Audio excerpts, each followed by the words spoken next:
Hi everyone, in this video of Accelerated Chess Dragon, we're going to be looking at a game played between Aaron Nimzowitsch and Zygmunt Tarrasch. This was played in the 1914 St. Petersburg tournament in St. Petersburg, Russia, and without further ado, let's look at this game. Nimzowitsch starts off by playing the move d4, and we have d5 by Tarrasch. Knight f3, c5, and now c4 and e6. And this is actually the pseudo-Tarrasch defense of the Queen's Gambit decline. Here, e3 was played by Nimzowitsch, and it's the Kali system of it, knight f6. And here, you could play knight c3, you could also go b3 here, but bishop d3. And here I was actually interested why Tarrasch didn't play the move d takes c4, because that could gain a tempo on the bishop, because it was already developed, and now moving it again is really a waste of time. But after knight c6, knight c3, white has managed to liquidate the position, and really there's nothing that changed at all. So instead, just knight c6, not capturing on c4, and now castles by Nimzowitsch. Bishop to d6 by Tarrasch, and now Nimzowitsch decides to play b3 and getting ready to fianchetto his bishop.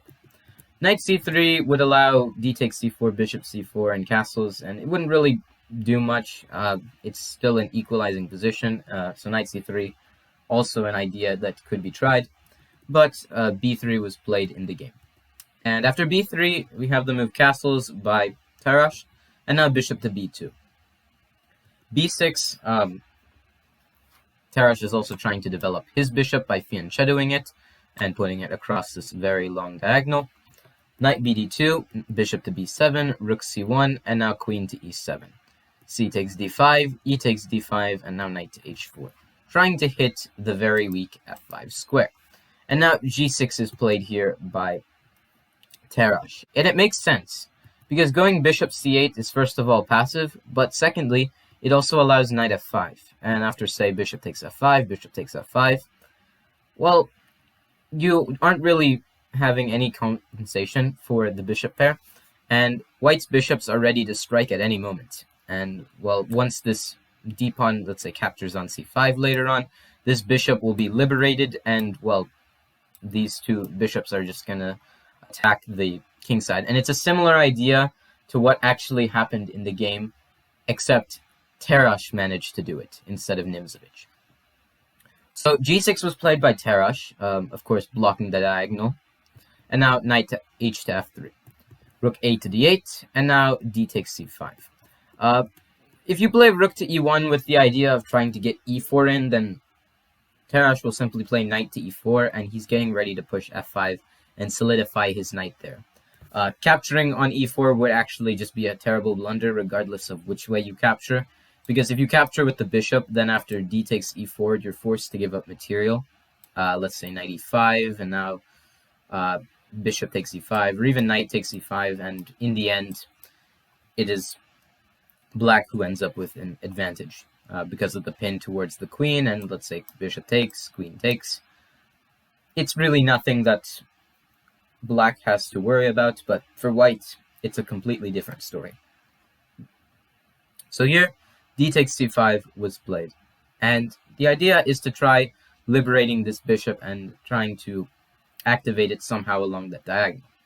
Now, b takes c5 was played here by Tarrasch. The main reason why bishop c5 wasn't played was because otherwise black would have to deal with an isolated queen pawn. But with b takes c5, black doesn't really have to worry about that. So bishop to b5 was played by Nimzowitsch, and this is an interesting move. Nimzowitsch is trying to fight for the e5 square, and in this particular moment, Tarrasch cannot take advantage of the e5 square by playing knight to e5. And this is because Nimzowitsch can just trade all the pieces off and then capture on c5. And in the end, well, first of all, Tarrasch is now down a pawn, but secondly, he has an isolated queen pawn, and this is going to be a pain to play for him. So instead, just knight to e4 directly after bishop to b5, which prevents any ideas of really getting e4 in by white, if white had any chances of playing e4. So after knight e4, bishop takes c6, bishop takes c6, and now queen to c2. Rook to e1 was another possibility, but after knight takes d2 with the idea of maybe pushing forward with e4 and maybe f3 to try getting a solid structure, you could still see similar ideas to what happened in the game when Tarrasch just plays d4 and there's an attack towards the king's side. So instead, just queen c2, putting pressure on the knight, and something that interested me was why not play the move f5. Now, the reason for f5 is to cement this knight on the e4 square and waiting for white to capture the knight. And only then you will open up the f-file, put pressure towards the king, and then it's going to be a really hard position for Nimzowitsch to survive. However, if this f5 move is ever tried, then there's always the option of playing b4 here. And the point of b4 is that, well, you're trying to maybe force c takes b4 and then get queen takes c6 in. But at the same time, it's just trying to make advantage of this pinned pawn. Now, if bishop to b5 is played here, for instance, now white can try b takes c5, and now let's say knight takes c5, queen c3. And here the position becomes very dynamic, and for Tarrasch, he didn't really want this because after, say, bishop takes f1, queen h8 check, king to f7, and now let's say queen takes h7 check, the position becomes very active for Nimzowitsch, and it would actually be a bit more of a help for Nimzowitsch than Tarrasch, because Tarrasch wanted to keep the position with all of his pieces left, but with Nimzowitsch he's trying to maybe sacrifice some material, but he's getting a lot of counterplay. And let's say king to d7, trying to run away, and now let's say knight or rook takes f1, it doesn't matter. And even though Nimzowitsch is technically down material, he has 2 pawns for the exchange, and at the same time, you could always use these pawns to maybe somehow create a pass pawn, and you would get an advantage if you were Nimzowitsch in this case. So that is why instead of f5, just the simple knight takes d2, trading the knights off, but now d4. And not only does d4 activate both of the bishops for black, but it's also preventing the activity of the dark squared bishop that white has. And this is a very nice idea, because it's one thing to just activate your own pieces, but it's another thing when you do that while also stopping your opponent from getting any activity. You're killing 2 birds with 1 stone, essentially. And with this d4 move, now we can see where the action really starts to kick in. The best move here was actually to play g3, and you'll understand that a bit later. First, let's look at what happened in the game. E takes d4, bishop takes h2 check, and now king takes h2. And this is the main problem. The king will become very exposed after the follow-up moves. Queen h4 check, king to g1, and now bishop takes g2. And this is why it was a better idea to play g3. Because now if you capture on e3, there's queen c3. Now you're threatening checkmate on both g7 and h8. So let's say you prevent that with f6. Now queen takes e3, queen takes e3, f takes e3. Yes, it's 2 bishops against a bishop and a knight, but definitely it is a playable position. Let's say black tries the move bishop takes g3 here. Well, now you could just play h takes g3, and it's fine. It's even if you're going to lose a pawn, it's not really that much. Let's say rook d8. Now white could even just play the move king to e2. And he's gotten somewhat of an active position, and, well, he's managed to consolidate. He's threatening c5, he's threatening f6, and, well, Nimzowitsch would definitely like this position. However, that did not occur in the game, and instead he just greedily captured the pawn on d4. And you'll see very well how he regretted it. So bishop h2, all of this, and now bishop takes g2. And if you've seen the game that was played between Lasker and Bauer, then you already know that, in this case, the side that just sacrificed the 2 bishops is already completely winning. So after bishop takes g2, it's really a hard position to play now. f3 was played in the game. Nimzowitsch tries to at least avoid as much complications as possible. But if you had played king takes g2, how would you have punished Nimzowitsch if you were playing as Tarrasch here?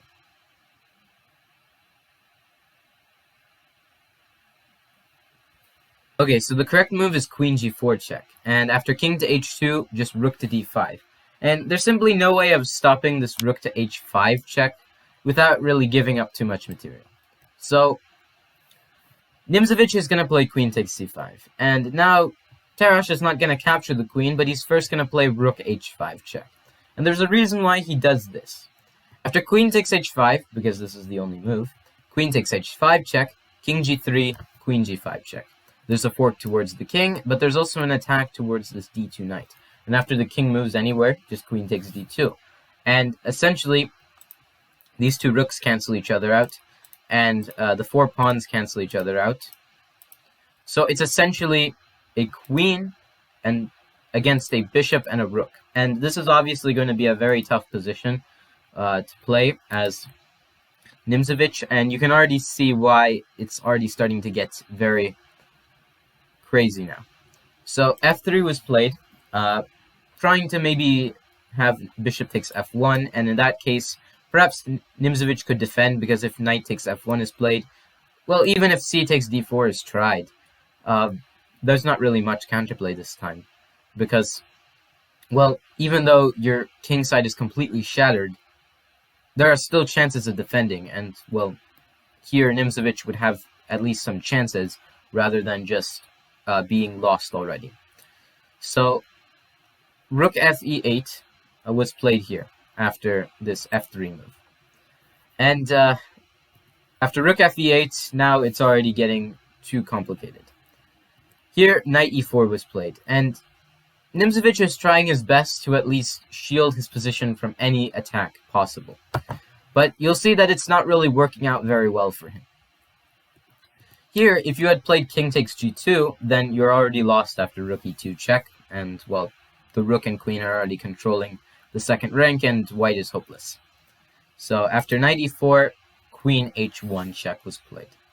King goes to f2, and now bishop takes f1. And Tarrasch isn't really doing this in a sense to be greedy, but he's doing it because, well, first of all, it's the best move, but secondly, now you're threatening a lot of ideas like queen g2 check, trying to trade the queens off, and you'll see how this is just very powerful. Imagine if Nimzovich had just played the move g3 and went into this entire variation where, yes, he could be down material, but, I mean, he still has chances here. But now if you compare it to this position where after bishop takes f1 is played, you can already start to see that, well, Nimzovich doesn't really have much hope. So here the move d5 was played. Knight f6 check doesn't work because after king f8, let's say check on c5, king to g7, knight takes e8 check, rook takes e8. There's a threat of rook e2 check, there's a threat of queen g2 check. And if you capture on f1, then just queen to h2 is checkmate. So d5 was played, trying to at least activate the queen somehow or another. But now f5. Not queen to g2 check, even though this could also have been played, because, well, you're trying to trade the queens off, and if that happens, then black is already winning. But instead, Tarrasch decided to win by checkmate, not with material advantage. So he played the move f5, and here queen c3. Yet again, if knight f6 check, then it really won't help a lot because it's only getting ready for more checks. And, well, you're already done here as Nimzovich. So that is why f5, and now queen c3. Trying to still get checkmating ideas. But now, I encourage you to pause the video and find a way that Tarrasch can mate in 5.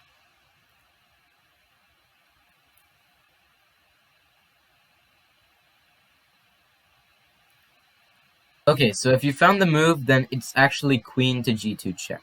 And, well, this makes sense. But after king e3, how do you exactly follow up? That's the question. And the answer is rook takes e4 check. Tarrasch sacrifices the exchange back because he knows that the king is too exposed, and it won't matter at all whether he gives the material back up. So f takes e4 was played here, and Tarrasch actually missed the mate in 5 that I mentioned. But he did create another fantastic checkmate, which is very famous to date, 100 years later. So he played the move f4 check, but the correct move was actually queen g3 check. And the idea is that white only has one move, king to d2, queen to f2 check, king to d1, and now queen to e2 is checkmate. But Tarrasch decided to be fancy, and he played the move f4 check. King takes f4, rook to f8 check, and you could technically get checkmated in a longer amount of moves if you just give up more material, but that's really pointless. So king to e5, queen to h2 check, king to e6, rook to e8 check, and now after king d7, can you spot the mate in one? The move is bishop to b5, and this is a spectacular mate, and it just shows how far away the king has advanced from the rest of the pieces. And now with the coordination of this bishop, rook, and queen, you can just see how powerful it is and how unstoppable it was for Nimzovich to guard against all of this. So that was the game. I hope you enjoyed it, and if you have any suggestions or feedback for me, please let me know in the comment section, and stay tuned for more chess.